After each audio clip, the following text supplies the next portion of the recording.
Hello बेटा, आज हम लोग समुच्चय चैप्टर में समुच्चयों का पूरक पढ़ेंगे। कॉम्प्लीमेंट ऑफ सेट, समुच्चयों का पूरक।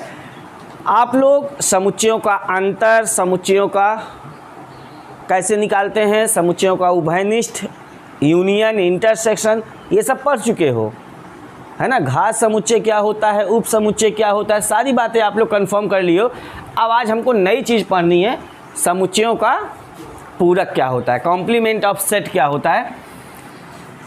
समुच्चयों के पूरक, जैसे मान लो कोई समुच्चय है u बराबर 1 2 3 4 5 6 7 8 9, set A is equal to 2 4 6, B is equal to 1 2 3 4 8। ये सेट दिए गए हैं, और भी सेट इसमें लिखा जा सकता है, C भी लिखा जा सकता है। C is equal to 4 5 6 something, कुछ भी ऐसे, ठीक है। अब हमें क्या निकालना है, अब हमें इस सेट का पूरक सेट निकालना है। ये क्या है ये सार्वत्रिक समुच्चय है, यूनिवर्सल सेट है। सार्वत्रिक सेट का मतलब इन सबको मिला दिया जाए, इन सबको मिला दिया जाए तो देखो क्या ये बन जाएगा जी। तीनों को मिला दिया है तो इसी से निकले हैं ना तीनों जी। इसका मतलब ये सार्वत्रिक सेट है, यूनिवर्सल सेट है, ठीक है। और ये सेट उसमें से निकले हैं। अब हमें इस सेट का पूरक लिखना है, एक डैश लिखना है। किसी सेट के कॉम्प्लीमेंट सेट को डैश से दिखाते हैं, a dash. A dash is equal to क्या होता है, तो मैं फार्मूला बता दूं, u minus a, u minus ए।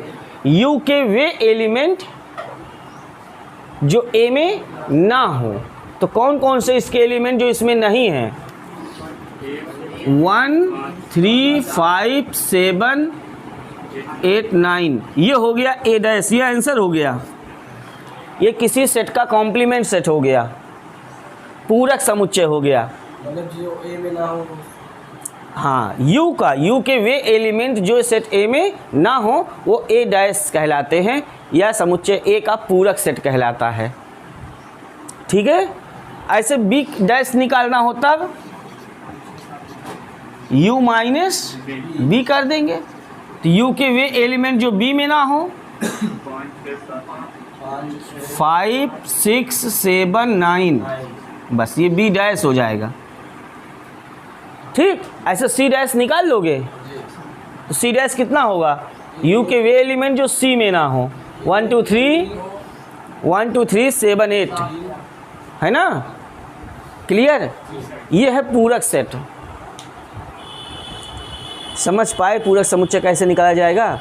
अब कहीं क्वेश्चन ऐसे हो A यूनियन B का डैश, तो इसको कैसे निकालोगे, पहले A और B का यूनियन ले लेंगे, A और B का क्या ले लेंगे, यूनियन। A और B का यूनियन कितना होगा, 1 2 3 4 6 8 हो जाएगा ना। और फिर उसका डैश निकाल देंगे। उसका डैश कैसे निकालेंगे, U में से जो A यूनियन B आया रहेगा उसको घटा देंगे। समझ पा रहे हो, किस में से घटाएंगे, U में से, किसको, A यूनियन B को। तो ये सब आपको दिमाग में रखना है। अच्छा, कहीं क्वेश्चन में आ जाए A dash intersection B dash निकालो, तो इसका क्या मतलब होगा, पहले हम A डैश निकाल लें, A डैश पहले निकाल लें, फिर B डैश निकाल लें, फिर उन दोनों में कॉमन देखें, ये कॉमन वाली बात है, इंटरसेक्शन देखें। तो बताओ क्या कॉमन है इसमें, 5 7 9, यही आंसर हो जाएगा इसका। अगर कहे सिद्ध करो कि ये यूनियन B का डैश बराबर इतना, तो ये LHS में पहले निकाल लो, फिर RHS निकाल लो। अगर बराबर आ जाए तो ये LHS बराबर RHS प्रूव कर देंगे उसको। बात समझनी है, कुछ है नहीं इसमें कि A डैश कैसे निकलता है, A माइनस B कैसे निकलता है, जो आप पहले से पढ़ चुके हो। प्रूफ करने के लिए आता है क्या? प्रूफ करने के लिए आता है क्या? प्रूव करने के लिए भी एक्सरसाइज में सवाल है, तो कैसे प्रूव करोगे ये मैंने आपको बताया। पहले ये निकालो, फिर ये निकालो, फिर उसका इंटरसेक्शन निकालो। यहाँ यूनियन हो तो पहले ये डैश निकालो, फिर बी डैश निकालो, फिर उसका यूनियन निकालो। ठीक है, तो मुझे लगता है आप पूरक सेट समझ गए क्या है। तो चलिए हम लोग चलते हैं एक्सरसाइज पर।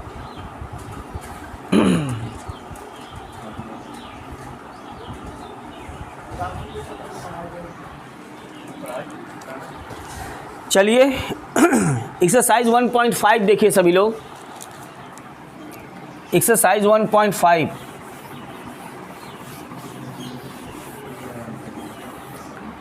देखिए बेटा, पहला क्वेश्चन देखिए ध्यान से।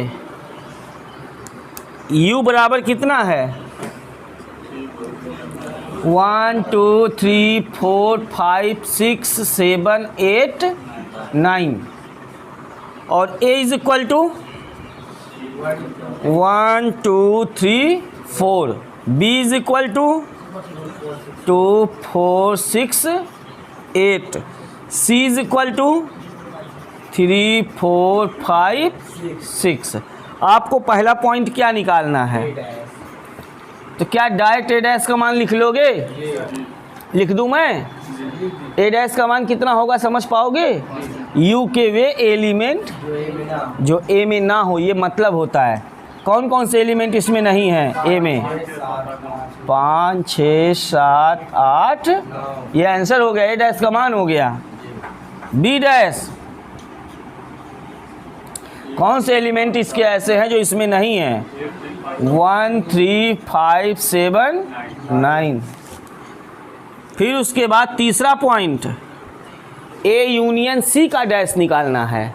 तो पहले हम क्या निकालें? ए यूनियन सी निकालो। नहीं तीसरा वाला ए यूनियन सी। ए और सी का यूनियन निकालो। ए और सी का यूनियन बताओ कितना होगा? 1 2 3 4 5 6। अब इसका डैश निकालो। ए यूनियन सी का डैश का क्या मतलब? यू के वे एलिमेंट जो ए यूनियन सी में ना हो। तो कौन कौन से एलिमेंट नहीं है? 7 8। आंसर हो गया बेटा, ये आंसर हो गया। ऐसे फोर्थ वाला क्या है? तो पहले हम क्या निकालें? ए और बी का यूनियन निकालो। कितना? 1 2 3 4 6 8 है ना। फिर ए यूनियन बी का डैश, मतलब यू के वे एलिमेंट जो ए यूनियन बी में ना हो। कौन कौन है बोलो? 5 7। ये आंसर हो गया आपका। समझ पा रहे हो? फिर ए डैश का डैश निकालना है अगले पॉइंट में। तो पहले ए डैश निकालो। ए डैश कितना आएगा? 5 6 7 8। फिर इसका भी डैश, ए डैश का डैश। तो ए डैश का डैश का मतलब यू के वे एलिमेंट जो ए डैश में ना हो। कौन कौन से एलिमेंट हैं? 1 2 3 4। तो आपने क्या देखा? आपने देखा ए डैश का डैश जो होता है वो ए के बराबर होता है। ए डैश का डैश जो होता है ना, वो क्या होता है? सेट ए के बराबर ही होता है। फिर अगला पॉइंट क्या है? बी माइनस सी का डैश। तो पहले बी माइनस सी निकालो। बी के वे एलिमेंट जो सी में ना हो। कौन कौन से एलिमेंट इसके हैं?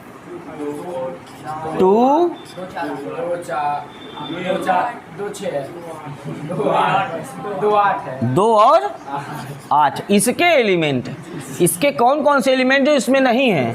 2 नहीं है, 8 नहीं है इसमें। बस अब इसका डैश लिखना है। इसका डैश बी माइनस सी का डैश, यू के वे एलिमेंट जो बी माइनस सी में ना हो। 1 3 4 5 6 7 9। ये आंसर हो गया। मुझे लग रहा है कि आप पहला क्वेश्चन पूरा समझ गए कायदे से। ठीक है, तो ठीक है, अगर आप समझ गए तो आप सब लोग इसको नोट कर लीजिए। चलिए दूसरा क्वेश्चन देखते हैं। U is equal to A B C D E F G H। तो पूरक ज्ञात कीजिए। पहला पॉइंट, A बराबर कितना, ABC, इसी का पूरक ज्ञात करना है, A B C का।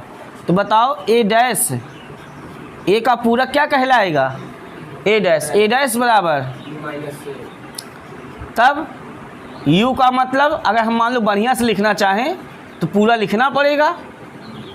U का मतलब, A का मतलब, ABC, अब इसमें से घटेगा तो बचेगा क्या, EFGH, D E F G H। ये आंसर हो गया। ऐसे आपको मैंने बता दिया लिख करके, और नहीं तो U के वे एलिमेंट जो इसमें नहीं वो लिख देते, काम तब भी हो जाता। पहला पॉइंट हो गया। दूसरा पॉइंट, B बराबर DEF, D E F G, तो B डैश बराबर U minus B, B। U का A B C D E F G H minus B D E F G। तब क्या क्या बचेगा, A B C H, बस ये आंसर हो गया B डैश। तीसरा पॉइंट, C बराबर A C E G, तो C डैश बराबर U माइनस C।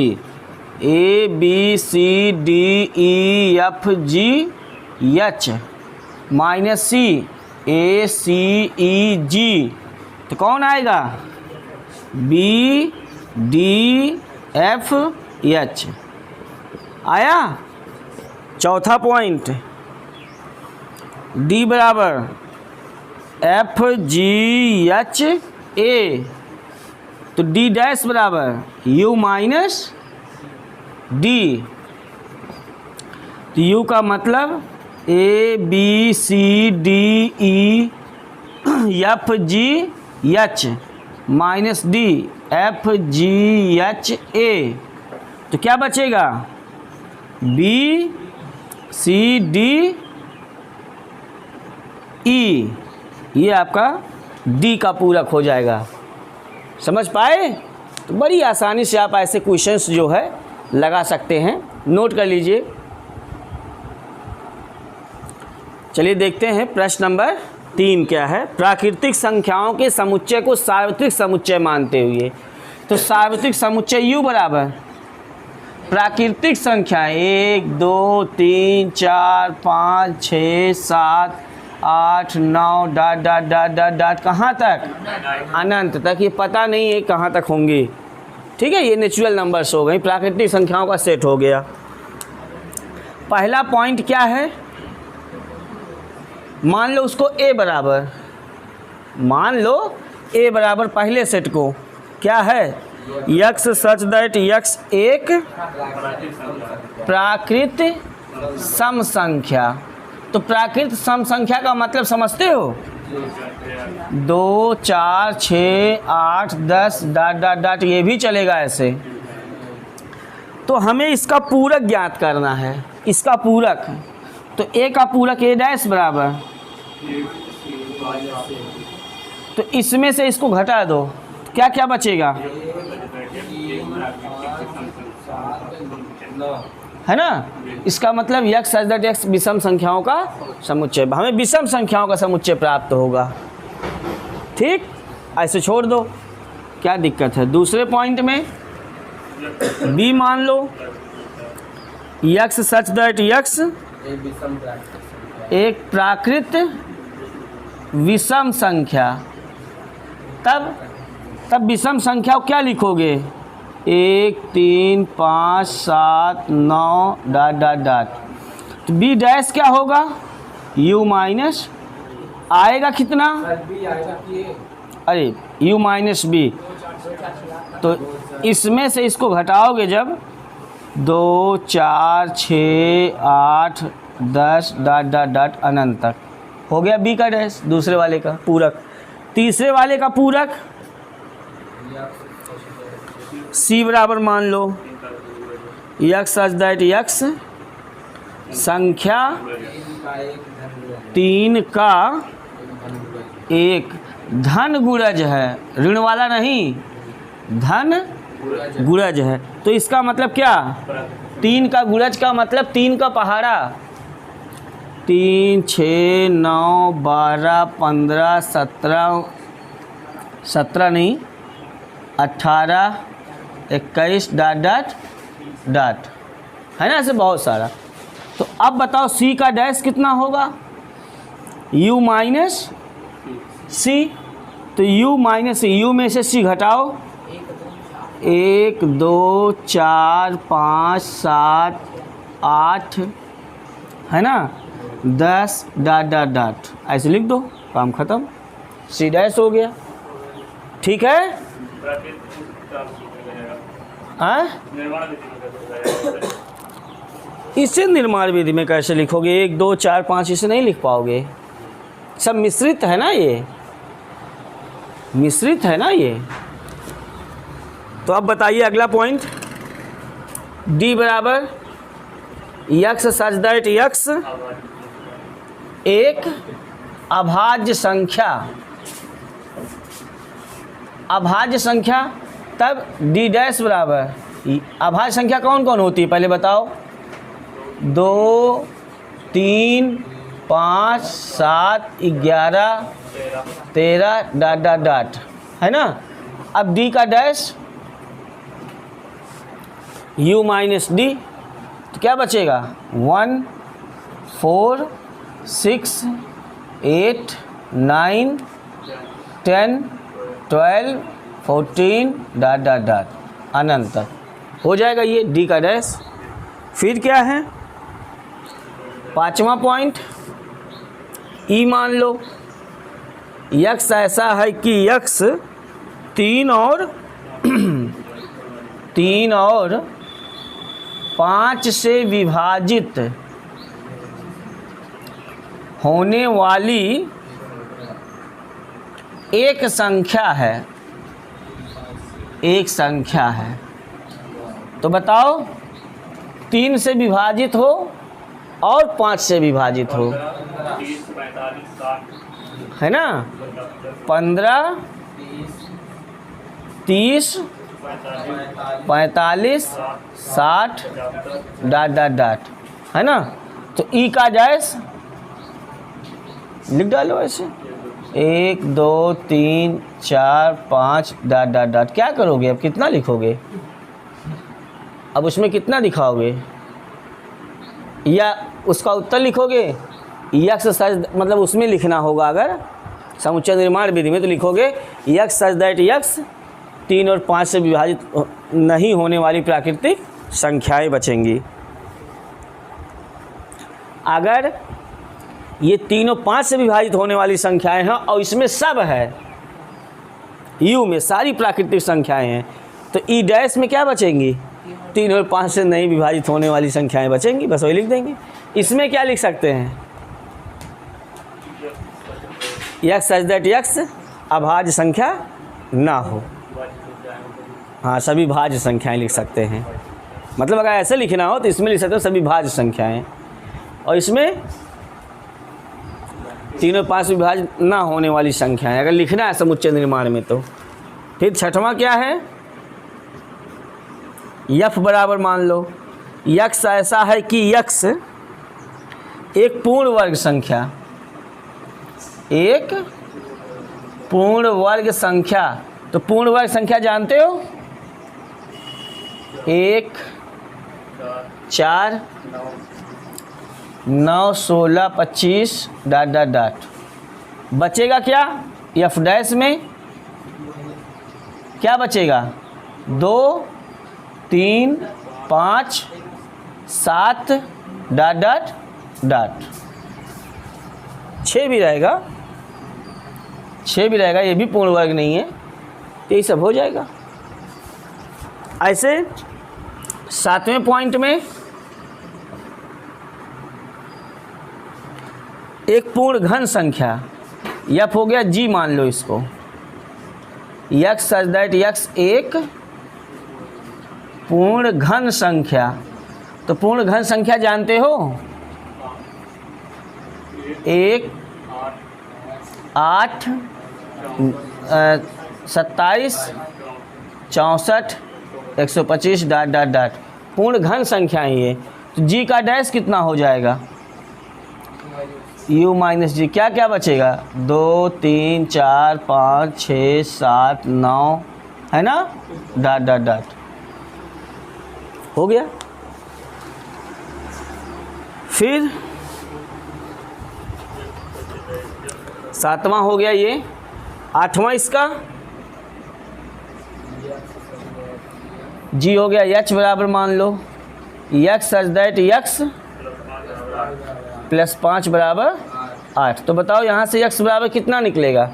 h बराबर 3 आएगा मेरे ख्याल से, केवल 3। जब 5 को उधर ले जाओगे तो 8 में से 5 घट जाएगा तो x बराबर 3। तब बताओ h डैश कितना होगा? h का डैश u माइनस h। तो u में से h घटाओगे जब तो 3 घटा दोगे तो 1 2 4 5 6 डॉट डॉट डॉट ये बचेगा। समझ पा रहे हो आप? तो अगर आपको समझ में आ रहा है तो आप लोग इसको ये 8वें पॉइंट तक नोट कर लीजिए, उसके बाद आगे बताते हैं। चलिए इसमें देखते हैं 9वें पॉइंट में। मान लेते हैं इसको i बराबर x such that x 2x plus 5 is equal to 9। तो i की वैल्यू कितनी आएगी? समुच्चय i बराबर, इसको जब पक्षांतर करोगे तो 9 माइनस 5 4 हो जाएगा और 2 से कट जाएगा तो केवल क्या आ जाएगा? 2 आ जाएगा। अब हमें i का डैश निकालना है, i का पूरक समुच्चय निकालना है। तो क्या फार्मूला होगा? u minus i। u में कितने एलिमेंट लिखे थे? 1 से सभी प्राकृतिक संख्याएं लिखी थी, तो इसमें से केवल 2 घटा देना है। तो कौन बचेगा? 1 3 4 5 6 डॉट डॉट डॉट छोड़ दो, ये i डैश हो गया। ठीक है, चलिए 10वां पॉइंट देखते हैं। j समुच्चय j बराबर x such that x is greater than or equal to 7। इसका मतलब x ऐसा है कि x बड़ा है, बराबर है 7 से। तो समुच्चय j बराबर क्या? 7 से बड़ा और 7 के बराबर। 7 8 9 10 11 डॉट डॉट डॉट। तो j का डैश क्या हो जाएगा?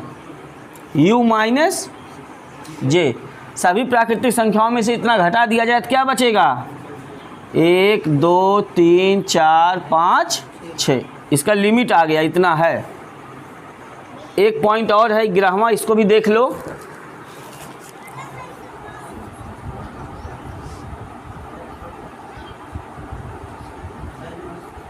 नमस्ते।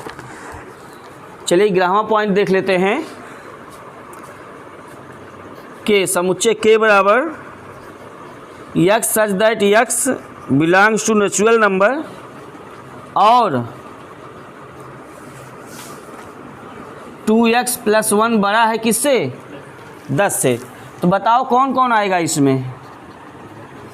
प्राकृतिक संख्या होनी चाहिए, जो भी होनी चाहिए x, और वो इससे बड़ा होना चाहिए। इसको इधर पक्षांतर करो, कितना?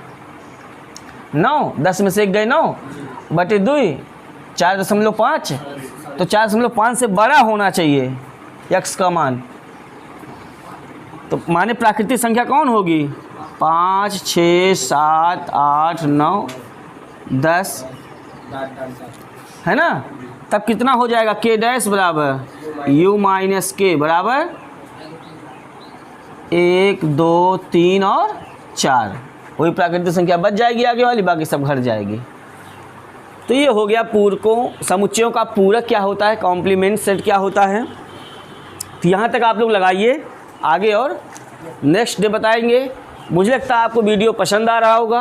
अगर आपको वीडियो पसंद आ रहा हो तो आप सभी लोग हमारे चैनल को सब्सक्राइब करें, वीडियोस को लाइक करें, कोई भी प्रॉब्लम हो कमेंट करके पूछें, ठीक है। और वीडियोस को अपने फ्रेंड्स में शेयर भी करें। Best of luck, very good.